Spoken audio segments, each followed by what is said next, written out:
மகாநதி சீரியல்ல காவேரிய பார்க்கறதுக்காக வாடகை வீட்டுக்கு வந்த விஜய் பால் காய்ச்சறதுக்காக காவேரி குடும்பத்துல இருக்க எல்லாரையும் போயிட்டு இன்வைட் பண்றாரு. ஆனா யாருமே வரமாட்டோன்னு சொல்லி அனுப்பிறாங்க. அந்த பக்கம் விஜய் பால் காய்ச்சறாரு. ஆனா அடுப்பு பத்த வைக்க அவர்கிட்ட தீப்பெட்டி இல்ல. உடனே காவேரி வீட்டுக்கு வந்து தீப்பெட்டி இருக்கான்னு கேக்குறாரு. ஆனா சாரதா கோபத்துல சொல்றாங்க, பக்கத்துல தானே கடை இருக்கு, போயிட்டு அங்க வாங்குங்கன்னு சொல்றாங்க.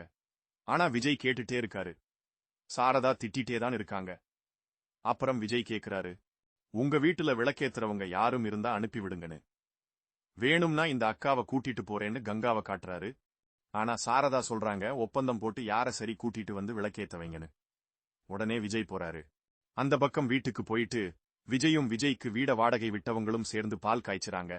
திரும்ப காய்ச்சின பால் குடுக்கறதுக்காக விஜய் காவேரி வீட்டுக்கு போறாரு. சாரதா தான் கதவை திறக்கறாங்க. அவங்க கிட்ட நான் எதுவும் உங்ககிட்ட கேக் வரல, குடுக்கதான் வந்திருக்கேன்னு சொல்றாங்க. அப்பையும் சாரதா கோபத்து கத்துறாங்க. எப்படியே பாட்டி சொல்றது கேட்டுட்டு எடுக்க சொல்றாங்க. சரியா பாட்டி மட்டும் அந்த தட்டுல இருந்து பாலை எடுக்கறாங்க. உடனே சாரதா விஜய்ட தாத்தாக்கு கால் பண்ணி நடந்தது எல்லாம் சொல்றாங்க. எங்களை நிம்மதியா இருக்கவே விடமாட்டீங்களா? நாங்களே அங்க சுத்தி இங்க சுத்தி ஒரு வீட தேடி இருக்கோம். அங்கேயும் வந்து பிரச்சனை பண்ணிட்டு இருக்காருன்னு உங்க பேரன்னு சொல்றாங்க. அப்படியே தாத்தாவும் விஜய்க்கு கால் பண்றாரு. உடனே நீ வீட்டுக்கு கிளம்பி வான்னு சொல்றாரு. ஆனா விஜய் வரமாட்டேன்னு சொல்லிட்டே இருக்காரு. அதோட இன்றைக்கான எபிசோடு முடியுது.